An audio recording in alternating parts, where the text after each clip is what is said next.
If you have never played World of Warcraft, the following reference will mean absolutely nothing to you. But here we go. A wise demon hunter once said, "You are not prepared." And to be honest, if he was talking about Stuttgart and the first half of the 2022 season, he was spot on.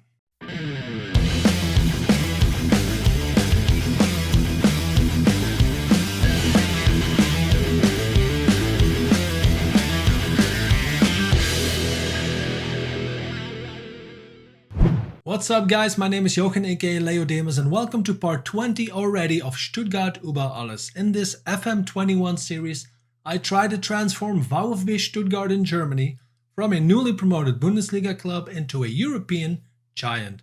If you are new to the channel or if you have seen my previous videos and you are liking them, feel free to show me some support by liking the video and by subscribing to my channel. Give that notification button a good old whack so we can keep doing this thing together. So, where shall I start? Let's summarize. I think I have picked the worst season in human history to start using a very intense tactic. Because it is of course 2022. It is the World Cup in Qatar in December. And we are not having any games for the whole of November and December. So that means all those games we normally should have been playing then are being moved and rescheduled and whatnot. The result is this. We have played 7 games a month for 3 months now. August, September and October. I mean, pause the video and count them. I guarantee you there are 7 games in each month, which is an average of 4 and something days per game, which is pure insanity. I mean, I can take it for 1 month, but 3 months in a row, damn. So yeah, using that tactic was really not the best idea. Of course, it led to a lot of injuries, and because we also have to register some for some competitions, we have to register a certain amount of players. I registered my best squad for the Euro Cup, of course, because I really want to get far in that competition. So it did mean that I couldn't really rotate those games either because you can't simply select unregistered players. Simple. So yeah, it was a rough off-camera period, man, but let's have a look because you were last here in the for the Dortmund game, which was awesome, and we have won that game 2-0. I think let's count them, 1, 2, 3, 4, 5, 6, 7 games after that, we didn't lose. We conceded like 2 goals in 7 games. We were awesome, we were top of the league and life was good at Stuttgart. But then the inevitable demise started. First of all, we lost in FC Köln 1-0. I mean, they are a team around our position in the league table, as they were last year, but still by now we actually have a much better team in my opinion than FC Köln, so we should have won that game, but we didn't. Then we drew at home against Schalke 04, which is kind of okay because they have a decent squad, man, so to draw against them I can pretty much live with that, as I can live with the fact that we in the game after that drew Sporting Lisbon in our Euro Cup group stage. Although we were at home, so I maybe would have loved to win that game. But we didn't. Then we went to Bayern.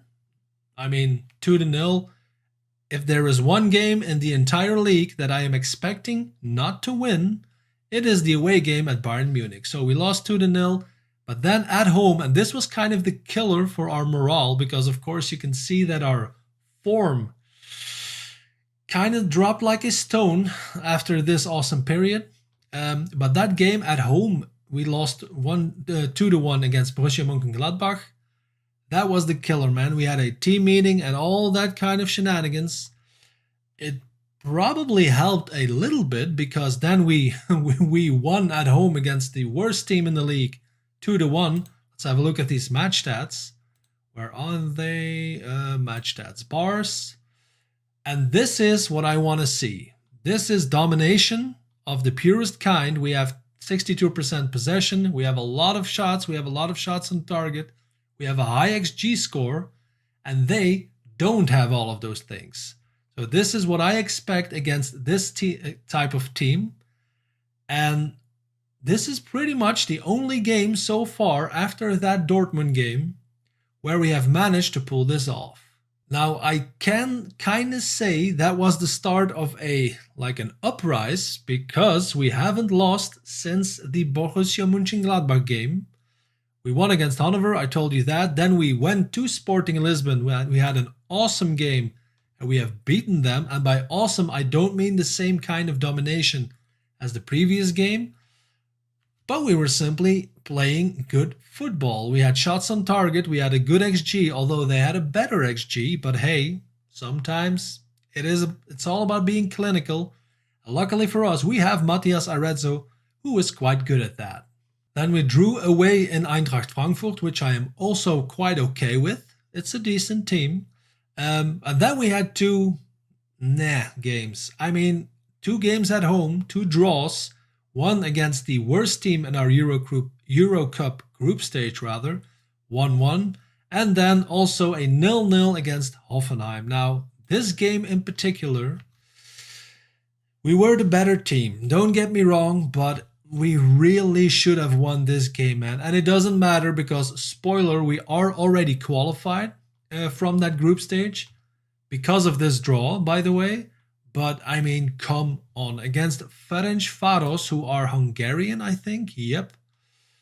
No, sorry, Bob. We are better than this. We should have won. We didn't, as was the Hoffenheim game. Pretty much the same story. A very even game. And Hoffenheim, I'm not saying they're a bad team, but we should have won that game as well. So I am hoping, and that is why I picked this game to show you in today's episode, I am hoping for a big win in our last group stage game against Başakşehir. They are a Turkish team. What was our result in the first leg? We've beaten them at home 2-1. Now we are going to Istanbul, and hopefully we can do some damage on the pitch, of course. So don't get me wrong, we are still doing quite okay in the league. And by quite okay, I mean pretty damn awesome. Because we have 2 games in hand, remember that, on Hoffenheim and Frankfurt. Bayern Munich is not in first place. I mean, take a screenshot of this because it's not a sight you're going to see a lot when playing in the Bundesliga. And Dortmund is in 10th position, which makes our win from the last episode a lot less spectacular, so we are just going to ignore that. But so, we are in 6th position with 26 points. Everything is to play for, really. I mean, 3rd place Hoffenheim have 28 points. 12th placed Schalke 04 have 20 points. So there is only an 8-point gap between more than half of the table. If we look at the player stats, there is not really a Stuttgart player to be found. Except for clean sheets, Mr. Ruben Blanco has 8, and yellow cards, Salamakers has collected 7 already. I mean, I think the board requirement is a mid-table finish, at least I think it is. Let's have a quick peek. Top half finish, okay. I'm pretty sure we are going to accomplish that. Oh, one more thing. Remember that Borna Sosa's favorite club was Leicester City, and they did an offer for him, and I accepted that offer. Well, after that, other offers came in, I think from Lazio Roma and Red Bull Salzburg in Austria, which were higher than the Leicester City offer, so I was being a bit naughty, and I cancelled or rejected in the end the Leicester City offer. Borna Sosa didn't get mad, so I thought we were going to sell him to Lazio Roma or Salzburg. So I did sign, because the transfer season was coming to an end, so I had to move quickly. I did sign Axel Tuanzebe.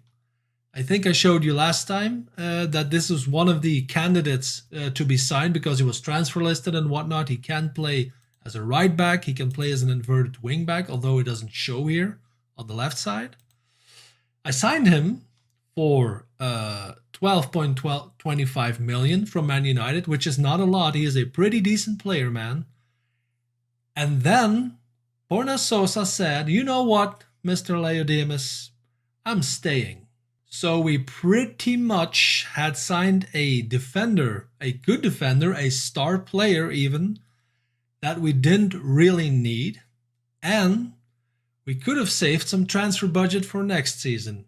But hey, one of the things though that happened after that was that I think it was Leicester City again with an offer, but a much lower offer. They offered like £7 million at why? I mean, I think their offer was like 16 million that we agreed on when he initially went to Leicester City. A much lower offer came in, I rejected it, and Borna Sosa got mad. So long story short, too late for that, but hey, I had to promise Mr. Borna Sosa, let's go to my promises here, that we will qualify for the Champions League this season. Otherwise, I will have to sell him. That's basically the promise that I made.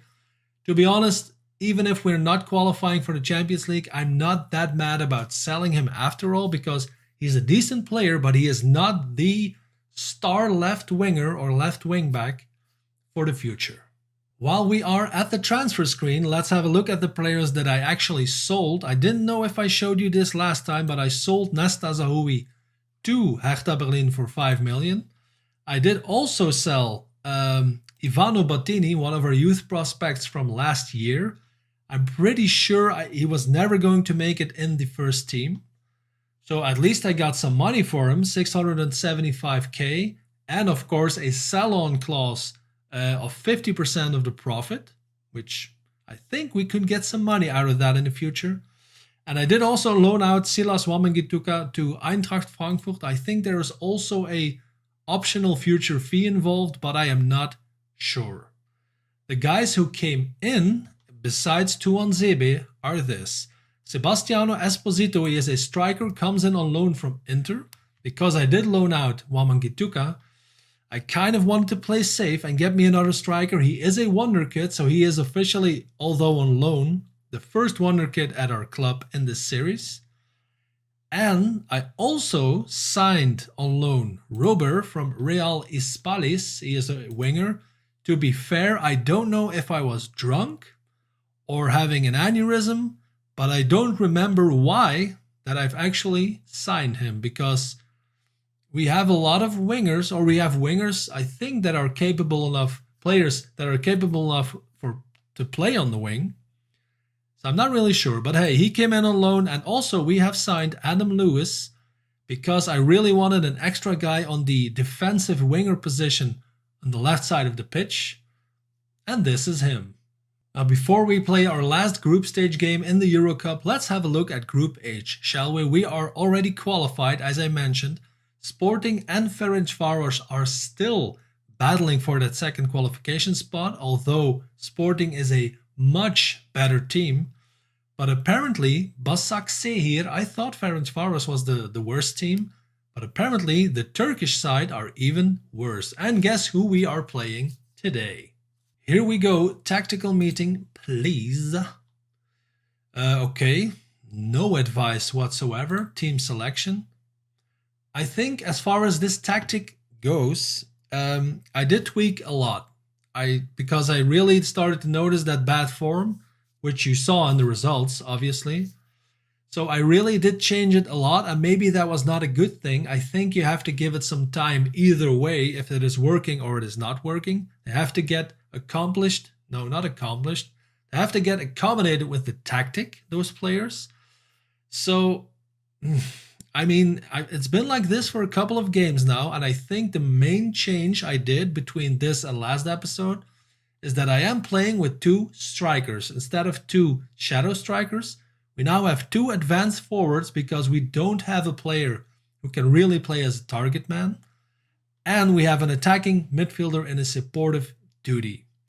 I think by doing this, we are creating a little bit more of a force up front. I did tune down the intensity.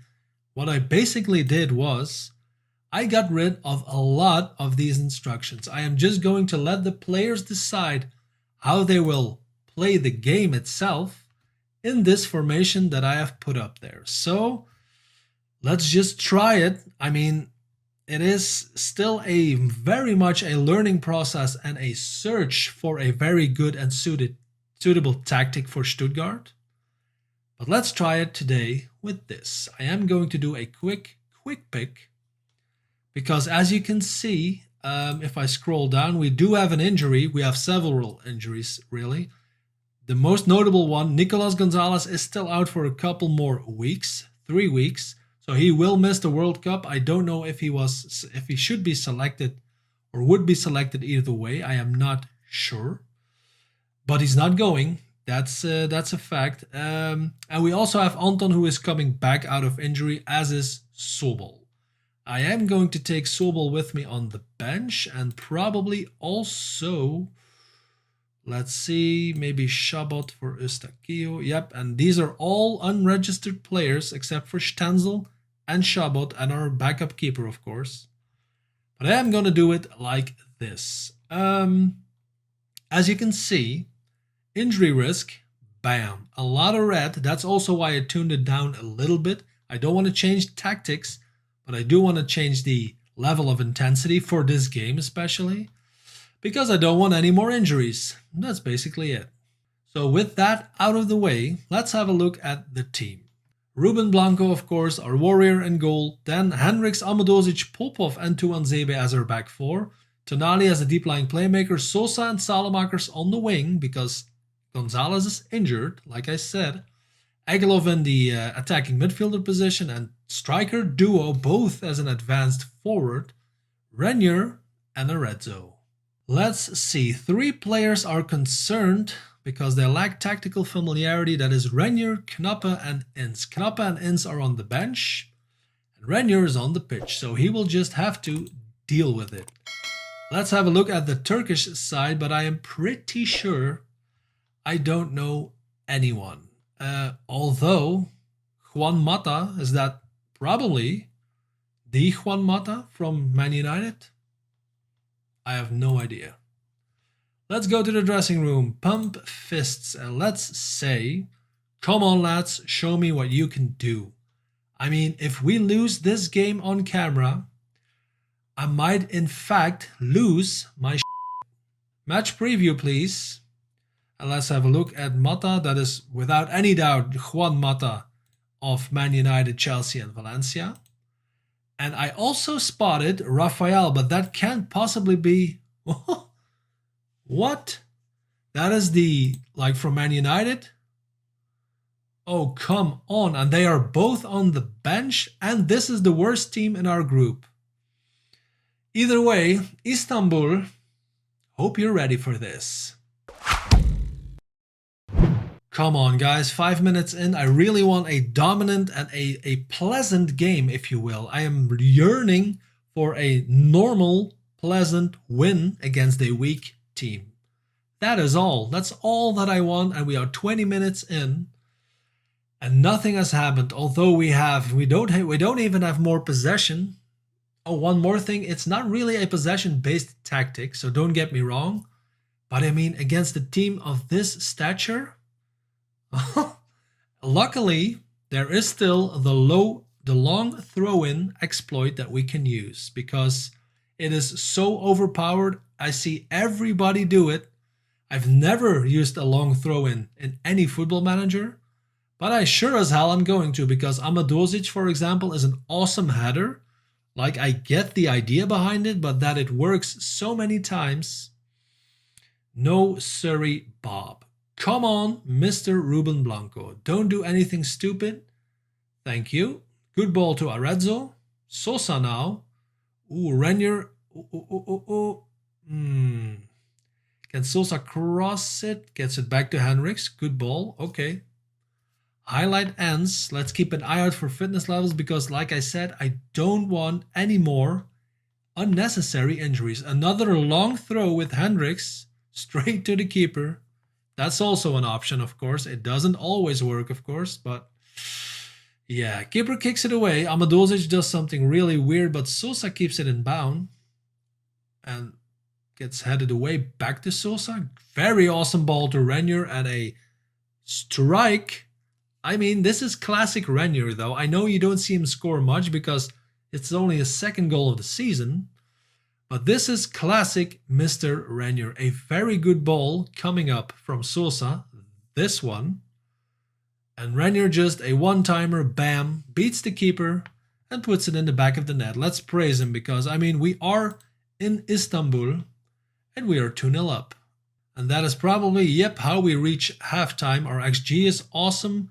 Our match stats are good. I mean, 8 shots on target in one half without having a dominant possession. I like it. Pump fists, you have played very well. What? No. Let's go for outstretched arms and say I am delighted with your performance. Because I am. I mean, just do your job, beat this team with a couple of goals difference, and nobody will complain, I promise. First highlight, a throw-in for, I have no idea what the club is called, who we are playing. Let's call them the Orange Guys. The Orange Guys with possession, Vishka. That is an awesome goal, man. Wow, wee. Giuliano, and that was really an awesome goal.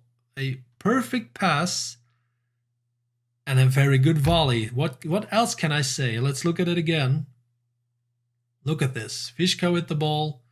Swings it over. Let's pause game. Over Popov, who is quite a tall dude, but couldn't reach it. And Giuliano with an awesome volley. I mean, come on. Oh boy. New highlight. Salamakis steals the ball, but has no one. There goes Arezzo, I think. Yep, can he reach it? Nope, he doesn't even try. Tonali now with an awesome pass to Renier. Ooh, Macht, the orange side goalkeeper, saves it. Wasn't that a corner? New highlight. Another long throw-in with Mr. Tuanzebe to absolutely no one. Hendricks picks up the ball. Back to Tuanzebe, to Salamakis. Come on, boys. Ooh, that's a good ball to Arezzo, who is injured, so let's get him off. Shall we? Pause game. I only have Kovalenko, who can remotely play as a striker. Well, he can, in fact, play as a striker. Don't get me wrong. So I'm going to put him on, and Salamakis is also starting to pass out. Let's give him a couple more minutes, and then I'm also going to sub him. New highlight, and then I am going to sub Salamakis. Ruben Blanco with the goal kick to Sosa, I think. Ball falls to Egloff. That's a very good ball to Renier. Ooh. Did I say like 5 minutes ago how good, how clinical he could be? Of course, that's not always the case. Let's have a look at our subs. Salamakis comes off for Salvio. New highlight, a throw-in for Kai Chara or something like that. Egloff picks it up in midfield. Kovalenko, good ball to Renier, but he is all alone. And Kovalenko is like, he should be fresh, right? He should be in front of goal. He now is. But that took him a while. Egloff with a weird kick. Why is that a goal kick? How is that a goal kick? Sometimes, Football Manager, I do not understand you. Let's see. Let's get Tonali off for Eustakio. Confirm changes, and play ball. Highlight for the Orange Guys. Vishka to Vicino. I can just feel it that we are going to concede a goal. How open was that guy? Mr. Defensive Winger. Oh God. Can you feel it too? I can sure as hell feel it, but do you see what I mean, man? This is a game we should win by several miles, and okay, hopefully we score a goal here, but there's nobody in front of goal. Egloff now against of course, Football Manager sometimes also helps out. Ponk with an own goal, and this is a good summary of what I was trying to tell you in the beginning of the episode, because it's not that we are losing all our games or something like that, but I expect us to be better playing this tactic, especially against teams like this. Tuanzebe with another long throw-in to, once again, absolutely no one. That is offside, I think. Amadozic, oh yeah, he's still up front because of the set piece instructions. And he is offside. Okay, you know what? Let's just praise him because after all, we are 4-1 up. And it might seem a little weird that I'm complaining about how the way that we are playing since we are 4-1 up, but I hope you understand what I mean. Like, we had an own goal, we had a long throw-in set piece exploit, if you will. We are 3-1 up, by the way, but I expect more, man. We have a decent squad, we have decent players at this point. Maybe our tactic just is not the right tactic for us. I have no idea. I really don't know what to do. If you guys have any ideas, let me know down in the comment section, because I have a feeling I could pretty much use all the help that I can get. Why is this highlight still running? Eustachio, come on. Kovalenko now with the ball to Renier, to Egloff. And Kovalenko drops deep, man. He is a advanced forward. He should be in front of goal. But he is probably used to, that is it. This is what I am talking about. This is what I want to see in pretty much every game, except for the games against Bayern Munich. Is it so hard? Salvio with the ball to Tuanzebe. Good ball to Kovalenko. Bam. Crosses it. All one-timers. Loving this. But it has been a while since I have seen a decent goal like this. I can tell you that. So I guess all in all, to be honest, I might have been a little bit harsh in this particular game because if you look at these match stats, we did pretty well, man. I know it's not a possession-based tactic, but I would expect us to have more possession against this kind of team, but we'll work on that. Let's just not complain. Let's remember the positive things. We have scored 4 goals out of 12 shots on target, and we have a decent XG score. So let's go to the dressing room and let's say, I am very pleased with everything you have done. Do we have an interview? No. Let's look at some fans' reactions. Take a bow, Renier. That's right. You'll do well to see better than Renier. Wow, Renier gets mentioned in pretty much every comment. About time he stepped up. Well, maybe that is true. Continue.